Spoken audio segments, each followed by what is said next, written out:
In today's video, I'm sharing 3 absolutely chilling true stories about AirTag stalking that will make you think twice about your digital safety. These are real accounts from people who discovered they were being tracked without their knowledge, leading to some of the most terrifying experiences of their lives.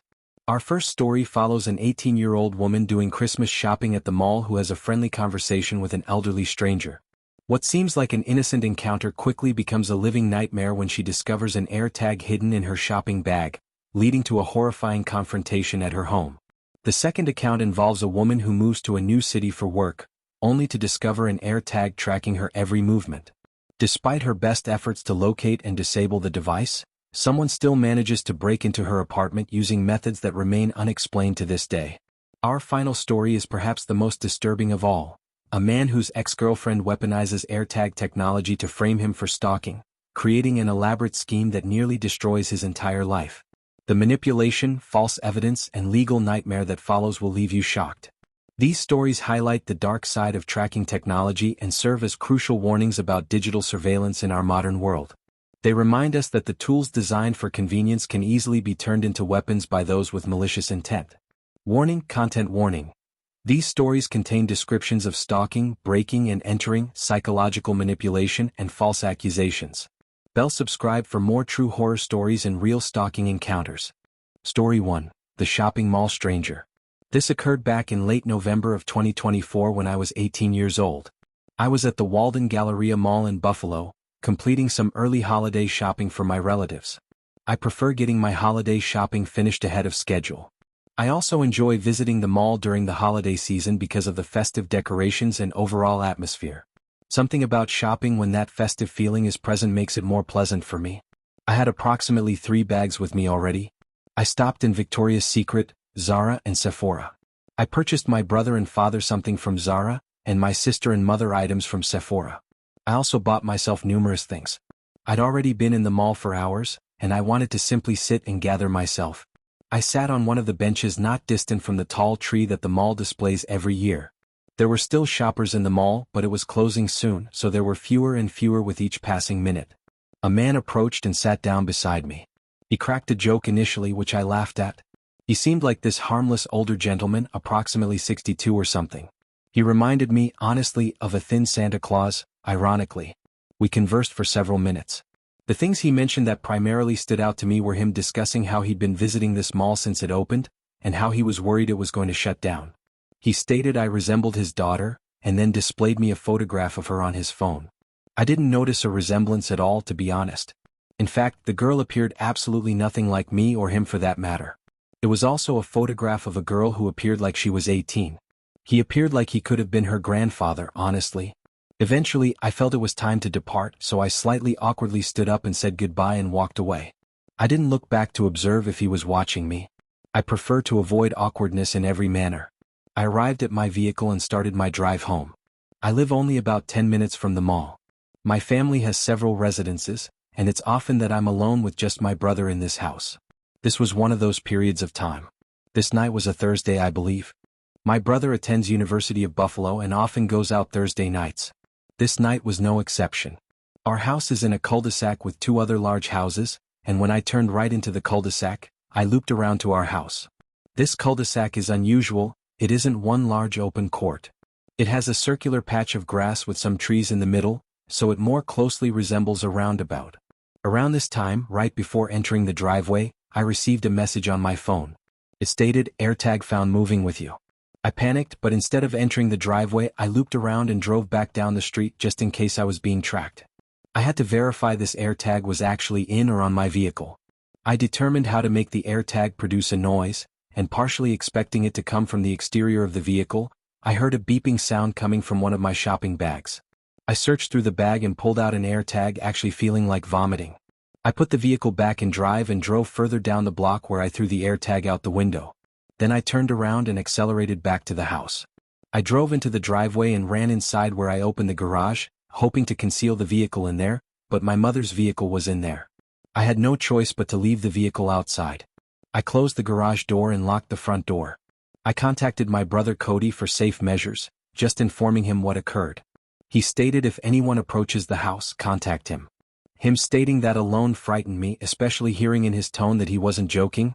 but he also sounded somewhat intoxicated. I went to the living room and attempted to just take my mind off of it, but I wouldn't have written this if that's where it concluded. The sound of the doorbell made me sick immediately. It was like in the back of my mind I was dreading it, and it occurred. Followed by the doorbell were 3 loud distinct knocks. I slowly walked over to the door like tiptoeing, and I stopped when a slightly muffled man's voice on the other side stated, "Hey Ashley, I think you might have my AirTag."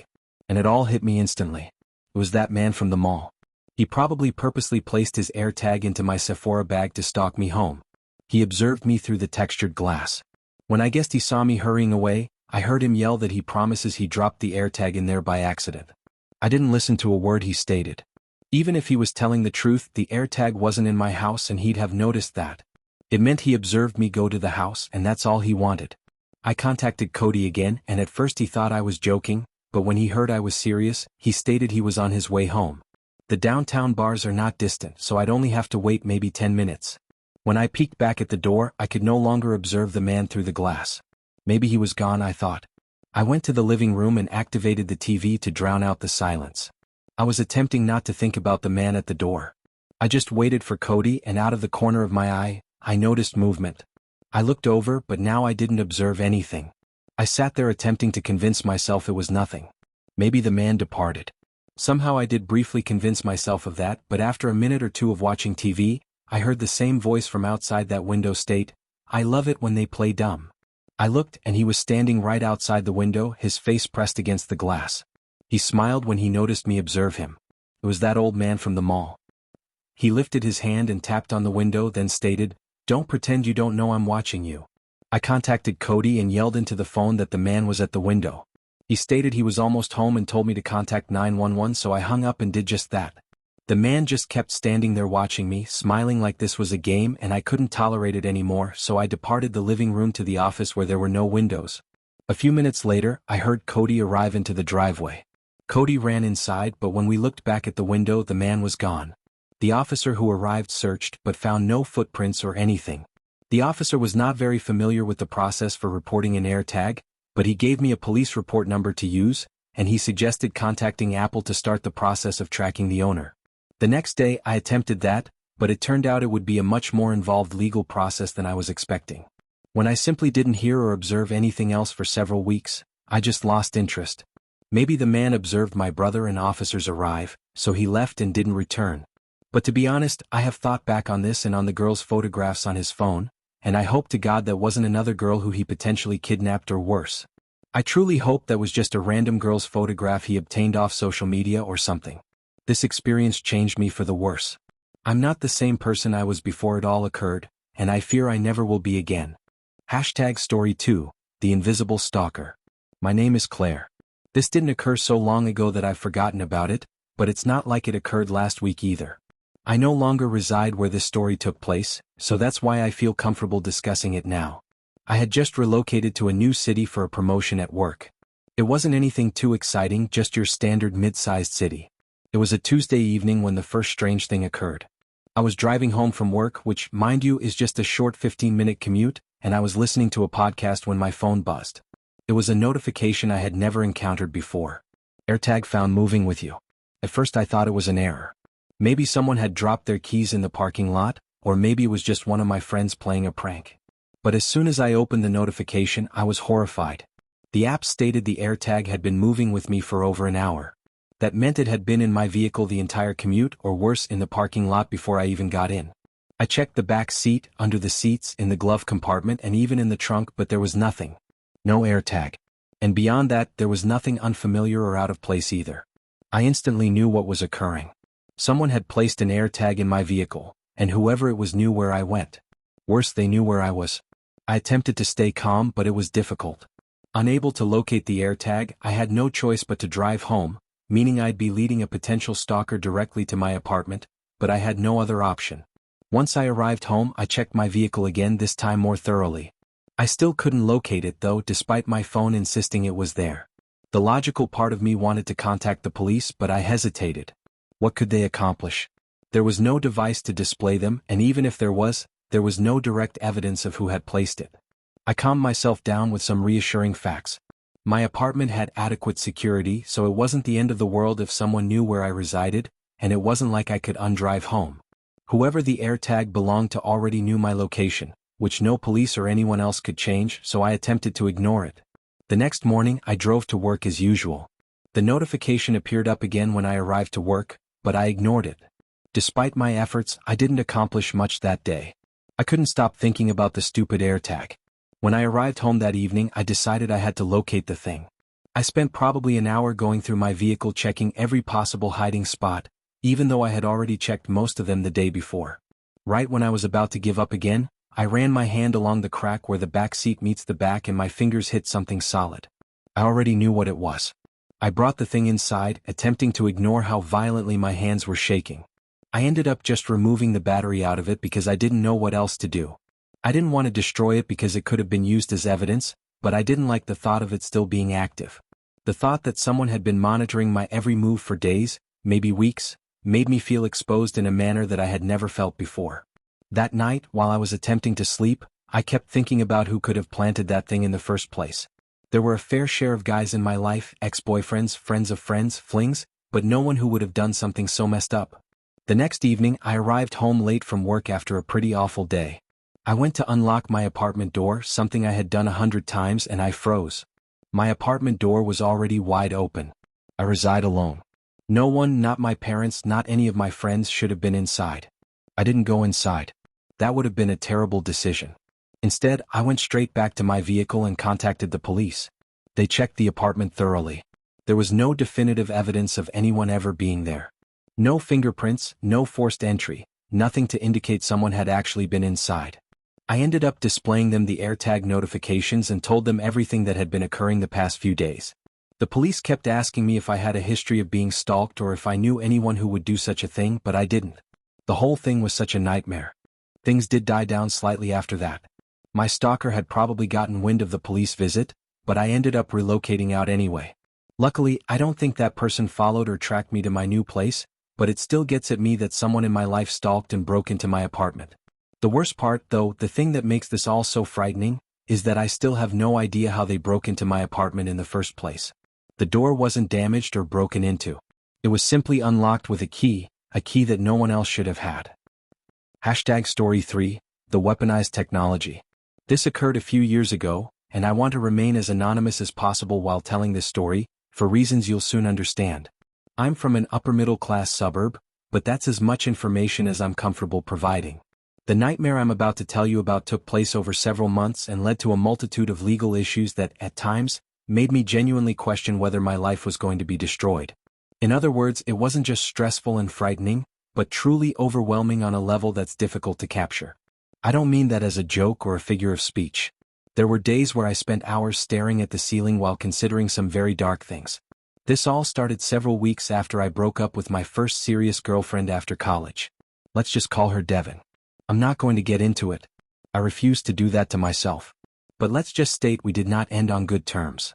Despite that, I wasn't too devastated about breaking things off. She was unstable and I was kind of relieved to let it go. I have this friend named Xenon. Unusual name, I know, but his parents have always been very wealthy, eccentric, and completely out of touch with reality. He throws parties pretty frequently at this huge property he inherited from them, which is something I still don't really understand since it's not like they passed away or anything. But that's his world, not mine. I was at one of these parties where I ran into one of my ex's friends, who I'll just call Taylor. Observing her, there wasn't the most surprising thing in the world. Most people in our area know Xenon, and basically everyone attended the same high schools and colleges around here. Plus, most of the people who departed for college ended up coming back anyway. What was surprising was how aggressively and obviously she was coming on to me. Taylor had always talked negatively about me to Devin while we were dating, so I found her behavior extremely strange. But my skepticism didn't last, and I ultimately gave in after a few more beers. And before you jump to call me foolish, if you knew what Taylor looked like, you wouldn't blame me. The two of us ended up hooking up in one of the upstairs bedrooms.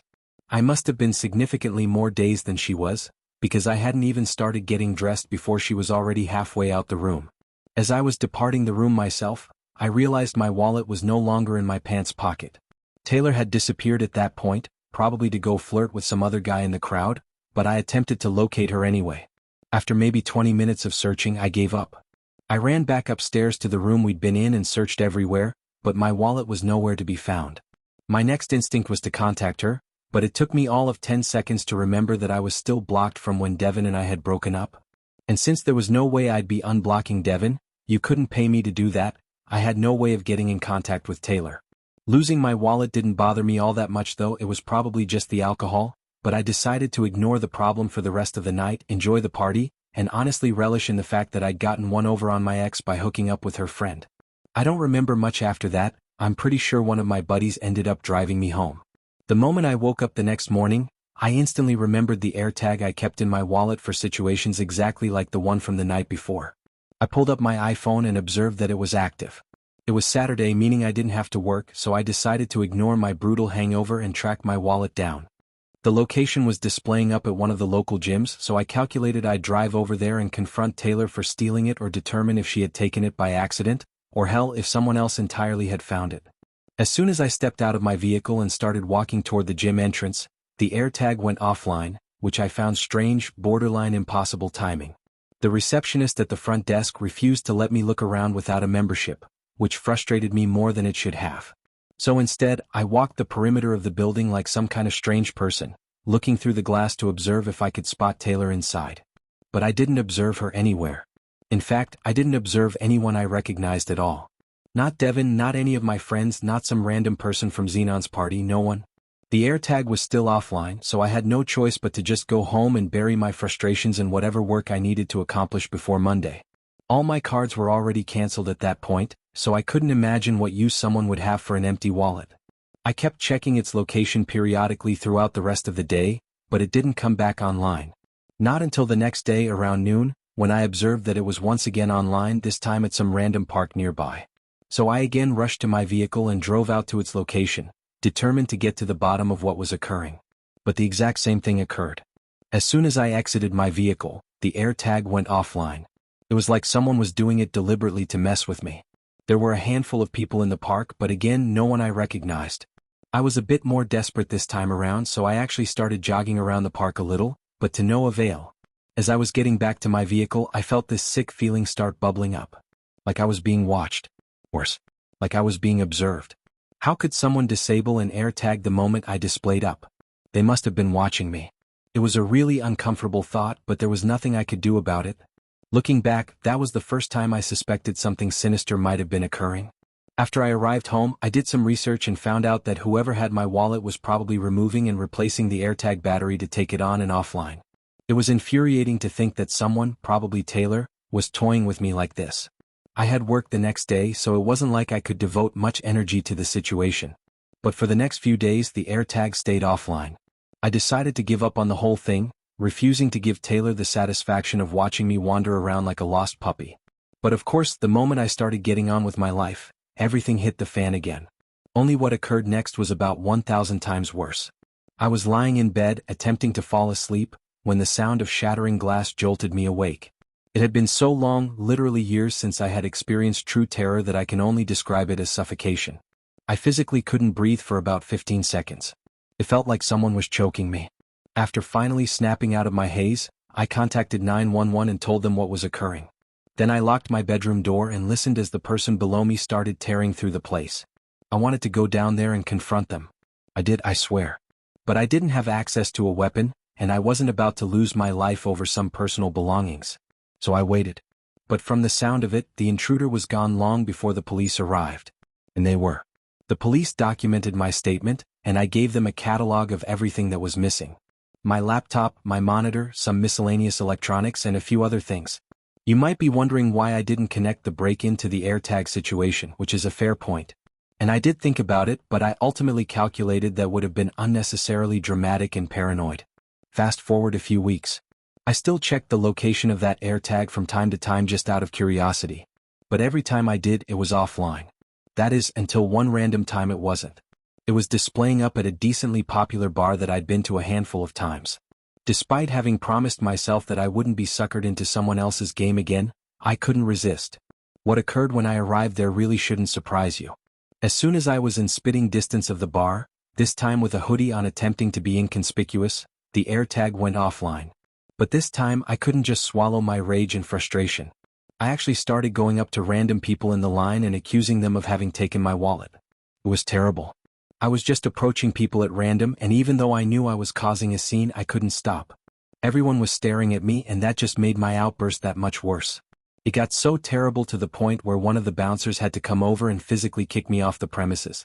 It was one of the most embarrassing and infuriating moments of my life. I got played just one more time after that, this time at a random coffee shop in the middle of the day, before I swore to never check the AirTag's location again, this time for real. But just over a week later, my life damn near ended. This is where excess detail becomes really risky, but please know that what I stated earlier is 100% true. What occurred next caused irreparable damage to my mental health, and put me in a very dark place. I was getting ready for work one day when there was a knock at my door. It was the police, and they had an arrest warrant with my name on it for suspicion of stalking, along with a search warrant for my house. Specifically, they were looking for a journal that was supposedly hidden in one of my dresser drawers. I had no idea what was occurring. I told them there was no journal in my room, but they weren't asking for my permission. That was what the warrant was for. Still, I insisted that there was no journal anywhere in my room, but they found one anyway. I didn't observe them find it.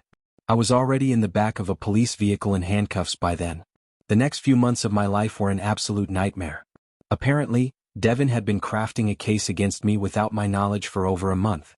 She had produced what seemed like an overwhelming amount of evidence that I'd been stalking her during that entire period of time, even though in reality, I hadn't observed or communicated with her even once. There were photographs of me that she claimed to have taken at the gym, that one park, and the other locations. Locations that I'd been lured to by the AirTag. It was her the whole time. She had text messages that supposedly proved she was at those locations when those photographs were taken, even though I knew for a fact that she hadn't been at any of them. But it gets worse. She had a series of text messages that had apparently been sent from my phone to hers over the course of several weeks. Really disturbing, harassing messages. Stuff an actual stalker would state, which is basically what I was at that point. In the messages, Devin would plead and beg, quote-unquote, me to stop contacting her, stating my actions were damaging her mental state. She's bipolar and takes medication for it, and she was stating that what I was doing was causing her to live in constant fear and anxiety. She even claimed that the stress from my harassment made her crash her vehicle, among some other things I don't want to repeat. No one believed my story. I had no proof of anything, and she had it all. The journal was the most damning piece of evidence. It supposedly contained pages upon pages of me detailing Devin's daily schedule and having these unstable conversations with myself about all the sick, nasty things I was going to do to her. Reading it made me feel sick, not just because it was so disturbing, but because I didn't write a single bit of it. No lawyer could help me. Her evidence was too overwhelming, and I couldn't prove any of it was fabricated. At one point, I was being advised to plead guilty. Guilty to a multitude of crimes I didn't commit and would never think about committing. It was utterly disgusting. It made me feel like a disgusting human being. What ended up saving me was something completely out of my control. This guy Devin was sleeping with, I won't even bother naming him, contacted the police and confessed his role to the whole scheme. He told them that Devin had given him my AirTag, which she'd gotten from Taylor after Xenon's party. According to him, Devin had instructed him to lure me to different locations, remove the battery when he spotted me, and take inconspicuous photographs of me from a distance. He agreed to it because he thought it was some kind of funny joke at first, but text messages between him and Devin revealed that he started having second thoughts when she began discussing planting evidence in my house.